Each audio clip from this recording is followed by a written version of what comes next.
సమస్య వస్తే వారికి ఫోన్ చేయాలి, బాధ వస్తే వారికి ఫోన్ చేయాలి. నేను అనేది అందరికి ఒకటే చెప్తాను, ఏంటిదంటే మొదటిగా మీకు సమస్య వచ్చిందా, బాధ కలిగిందా, వెంటనే పరిగెత్తుకొని దేవుని సన్నిధిలో మొరపెట్టండి. అదే నేను చేశాను నా జీవితంలో. ఎప్పుడైతే నాకు భారం అనిపించిందో ఈ పాపము, దేవా ఈ వాక్యం అంతా, దీని సారము, దీని ఎసెన్స్ అంత పిండి చూస్తే నా జీవితం అండి. ఈ పాప భారము నాకు బరువుగుందయ్యా. 1 సంవత్సరం ఆయనకి దూరంగా వెళ్ళినప్పుడు ఎంత బరువుందో నా జీవితము. ఒక్క నిమిషము నెమ్మది లేదండి, ఒక్క నిమిషము సంతోషం లేదు. అందరూ నన్ను చూస్తే నేను అందరిలాగా ఉన్నాను అనిపిస్తుంది. సామాన్యంగా ఉన్నాను, నవ్వుతూ ఉన్నాను, వారు జోక్స్ వేస్తే నవ్వుతూ ఉంటాను, అందరితో చక్కగా ఉంటాను. కానీ నాకు తెలుసు, నా దేవునికి తెలుసు, నేను ఆయనకి ఎంత దూరం అయ్యాను. ఆ దూరం అయిపోయిన ఆ దూరం అయిపోయానన్న బాధ నన్ను ఎంతగా బాధ పెట్టిందంటే, I could not live my life for 1 year. దుఃఖంలో, వేదనలో, స్పిరిట్ ఆఫ్ హెవీనెస్, భారభరితమైన ఆత్మతోటి నేను నింపబడి ఎంతగానో వేధిస్తున్నాను. ఎందుకు ఏడుస్తున్నానో నాకే తెలీదు, ఎందుకు కన్నీరు కారుస్తున్నా నాకే తెలీదు. కృంగుదలనే ఆత్మ పట్టేసుకుంది. దూరం అయిపోయాను, నేను ఆయన దగ్గరికి రాలేననే బాధ, నేను ప్రభు బలలో పాలు పుచ్చుకోలేనన్న బాధ, నేను దానికి అర్హత లేదు. ఆయన మందిరంలో అడుగు పెట్టేటప్పుడు అపవాది చెప్తాడు, నువ్వు పాపివి, నీకు ఇక్కడ అర్హత లేదు, ఎందుకు వెళ్తున్నావు అని చెప్పేదండి. అపవాది చెప్పేవాడు తెలుసా. ఆయన ఆ మెట్లు ఎక్కుతున్నప్పుడు స్వరం వినిపించేది, నీకు అర్హత లేదు, నువ్వు ఈ ఆలయంలోకి రావడానికి నీకు అర్హత లేదు. దాని తర్వాత సర్లే అని ఏదో ఒకటి చేసుకుని ముందుకు వస్తే పాటలు పాడుతుంటే, నువ్వు వేషధారివి, ఎట్లా పాటలు పాడుతున్నావు, నువ్వు పాపివి, నువ్వు పాపివి, నువ్వు పాపివి అని పదే పదే పదే పదే నా చెవులు వినిపింపజేసేవాడు. ఆఖరికి ప్రభు బల పుచ్చుకునే ఆ రోజు, నీకు అర్హత లేదు, నువ్వు అజాగ్రత్తగా తీసుకుంటావు, మళ్ళీ దేవుని వాక్యమే నాకు చూపిస్తుంది, నువ్వు అజాగ్రత్తగా తీసుకుంటావు కదా, నువ్వు పాపంలో ఉన్నావు కదా, నీకు శాపం వస్తుంది, నువ్వు తీసుకోకూడదు అని చెప్పాడు. That was the last draw. ఇంకంతే. దేవా, ప్రభు బల్లలో పుచ్చుకునేంత భాగ్యం కూడా లేనంత పాపిని అయిపోయానయ్యా. I do not deserve to be even in your presence అని ఆయనకి దూరం అయిపోయాననే బాధ నామకార్థంగా అందరి ముందు అందరికీ తెలియకూడదని ఏదో ఆయన సన్నిధికి రావడం, కానీ లోపల మాత్రం నరక బాధ, వేదన. దేవా, నేను నీకు దూరం అయిపోయాను, how can I come back, I'm so far from you Lord. ఇంత దూరంగా వెళ్ళిపోయాను, is there any way that I can come. ఆ రోజు నాకు ఇటువంటి వాక్యము ఎవరైనా చెప్పుంటే బాగుండు అనిపిస్తుంది ఈరోజు వింటుంటే. ఈరోజు దేవుడు నాకు ఇచ్చిన ఈ వాక్యము ఆ రోజు నాకు ఎవరైనా చెప్పుంటే నేను ఎంత తొందరగా దేవుని దగ్గరికి వెళ్ళి ఉండేదాన్ని. ఆ 1 year వేస్ట్ అయి ఉండేది కాదు కదా, ఆ 1 year దేవునికి దూరం అయి ఉండేదాన్ని కాదు కదా అని ఈ రోజు వరకు ఏదైనా రిగ్రెట్ ఉందంటే అది ఒక్కటండి, దేవునికి దూరం అయిపోయాను అనే బాధ.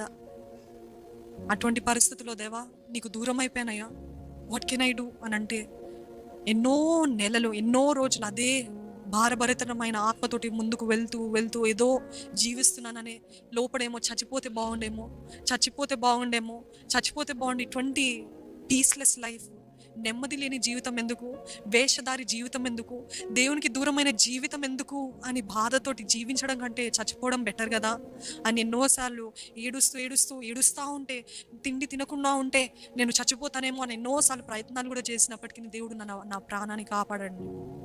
ఇంకా ఆఖరికి నా వల్ల అవ్వక 1 సంవత్సరం తర్వాత దేవుడు నన్ను తిట్టినా, దేవుడు నన్ను కొట్టినా, దేవుడు నన్ను చంపినా పర్వాలేదు, నేను ఆయన దగ్గరికి వెళ్తానని పరిగెత్తుకుంటూ ఆయన సన్నిధికి వెళ్ళి ఏకాంతంగా చీకటిలో దేవాని బిగ్గరగా ఏడుస్తూ, దేవా నన్ను మన్నించయ్యా, నేను నీకు దూరం అయిపోయానయ్యా, నన్ను శిక్షించు, నన్ను కొట్టు, కాలంటే నన్ను చంపు, కానీ దేవా నీకు దూరం అయిపోయిన జీవితం చాలా భయంకరంగా ఉందయ్యా, I can not live this life without you. నీకు దూరం అయిపోయిన జీవితం వ్యర్థమయ్యా. అందుకే నేను అంటూ ఉంటాం కదా, నీవు లేని జీవితం వ్యర్థము. ఆయన ఒక్క క్షణం కూడా మనతో లేకపోతే ఎంత భయంకరం, నరకం అండి, నరక అనుభవం మనకి. అటువంటి పరిస్థితుల్లో ఏదైతే ఇప్పుడు చెప్తున్నా, ఆ రోజు ఆయన సన్నిధికి వెళ్ళి, I don't care, I would rather die in God's hand, దేవుని చేతిలో చచ్చిపోవడమే మేలు అని చెప్పి ఆయన సన్నిధికి వెళ్ళి, దేవా నన్ను మన్నించు అని కొన్ని రోజులు, 7 రోజులు ఉపవాసం అని మొరపెట్టానండి. 7 రోజులు తిండి నీళ్ళు ఏది లేకుండా కేవలం నీటితోటి బ్రతుకుతూ, దేవా నన్ను మన్నించయ్యా అని పశ్చాత్తాపంలోకి నడిచిన తర్వాత మొదటి కొన్ని రోజులు, 2-3 రోజులు ఆయన శిక్షణ, ఆయన మాటలు, ఆయన గద్దిస్తున్నాడు, నువ్వు ఇంత చేస్తావు, నాకు దూరం అయిపోయావు అని చెప్పాడు. కానీ అదే రీతిగా కొనసాగిస్తూ, దేవా నన్ను మన్నించయ్యా, అవునయ్యా నేను పాపం చేస్తాను, నేను నీకు దూరం అయిపోయానంటే 3వ రోజు నుండి 4వ రోజు నుండి నా దగ్గరికి వచ్చేవారిని నా దగ్గర నన్ను ఆశ్రయించు వారిని నేను ఎంత మాత్రము త్రోసివేయనని చెప్పిన మాట నన్ను ఎంతగానో బలపరిచిందండి. హల్లెలూయా. ఆ రోజు ఆ మాట చెప్పాడు కాబట్టి నాలో ఒక కొత్త జీవితము ప్రారంభించబడ్డదని I could see a spark of life in my life. I could see a spark in my life. ఒక కొత్త పురికొల్పబడటము. I saw new thing in my life happening. ఎప్పుడైతే ఆయన వాక్యము 5వ రోజు నుండి నీ పాపలన్నీ కడిగివేస్తాను, నీ పాపల్ని నేను ఇంకెప్పుడు జ్ఞాపకం చేసుకోము, 6వ రోజు అట్లా ఒక్కొక్క వాగ్దానం ఇస్తున్నప్పుడు I could feel the spirit of heaviness leaving me. ఆ భారభరితమైన ఆత్మ నా దగ్గర నుండి వెళ్ళిపోవడం నేను చూసినప్పుడు ఎంత తేలిక, ఎంత నెమ్మది, ఎంత ఆనందం. ఆ ఆనందము వివరించలేదండి, మాటలో చెప్పలేనిది. I can not describe in words. I could see everything leaving me. ఒక బంధకం నుండి దేవుడు మెరలం ఒకటి తర్వాత ఒకటి విడిపిస్తున్నప్పుడు నాకు తెలియకుండానే నేను నిటారుగా ఆయన సన్నిధిలో నిలబడటము, దట్ కాన్ఫిడెన్స్, ఆ నిశ్చయత, నా దేవుడు నన్ను ప్రేమిస్తున్నాడు, నా దేవుడు నా పాపాలను క్షమించాడు, నా దేవుడు నన్ను త్రోసివేయడు అనే ఆ కాన్ఫిడెన్స్ ఎప్పుడైతే వచ్చిందో నా ఆనందానికి సరిహద్దులు లేవు. It was unconditional. It was out of the world. The happiness, the Joy, ఆ ఆనందము, ఆ సంతోషము, ఆ నెమ్మది, ఆ విశ్రాంతి, నా దేవుడు, దట్ కాన్ఫిడెన్స్ నాకు ఎప్పుడైతే వచ్చిందో ఇంక అనిపించిందండి, ఈ పాపమా, ఈ స్నేహితుల, వీరెంత మాత్రం వారు, దేవుడు నాకు ఇచ్చిన క్షమాపణ ముందు వీరెంత మాత్రపు వారు అని చెప్పి ప్రతి ఒక్కటి అసలు ఎటువంటి బాధ లేకుండా everything I cut off one after the other cut చేస్తూ పోయిన తర్వాత ఈరోజు దేవుడు నన్ను ఇక్కడ మీ ముందు నిలబెట్టి ఈ వాక్యం చెప్పిస్తున్నాడండి. హల్లెలూయా. దేవునికే మహిమ కలుగును గాక. నాకు తెలీదు దేవుని ప్రణాళిక ఏంటో. ఆ రోజు నన్ను అడిగితే దేవాని చిత్తం ఏంటి నా జీవితంలో అంటే I wouldn't have even dreamt of this. అసలు ఇది ఇలాగ ఉంటానా అని కూడా నేను కలలో కూడా కనుండనేమో.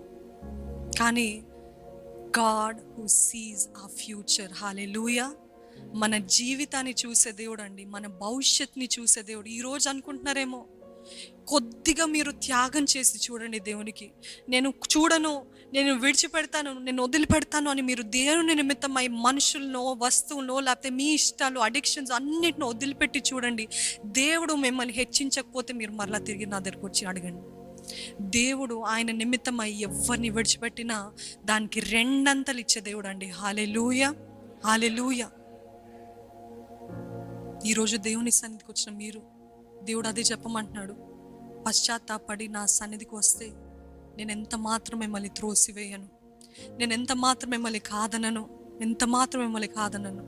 ఎప్పుడైతే అలాగ పశ్చాత్తాపడి నిజమైన ఆనందంలోకి నేను అడుగు పెట్టానో ఇంకా అప్పటి నుండి ప్రారంభమైందండి దేవుని ఆశీర్వాదం నా జీవితంలో. మీరందరూ అడుగుతున్నారు ఆశీర్వాదం రావట్లేదు అంటే మొదటిగా పశ్చాత్తాపడండి, మొదటిగా ఆయన సన్నిధిలో ఒప్పుకోండి, మొదటిగా ఆయన సన్నిధిలో ఏదైతే విడిచిపెట్టాలో, ఎవరినైతే విడిచిపెట్టాలో విడిచిపెట్టి చూడండి, విడిచిపెట్టండి. అనుభవపూర్వకంగా చెప్తున్నానండి, ఏదో ఎక్కడో చూసి ఎక్కడో విని చెప్పట్లేదు, అనుభవపూర్వకంగా చెప్తున్నాను.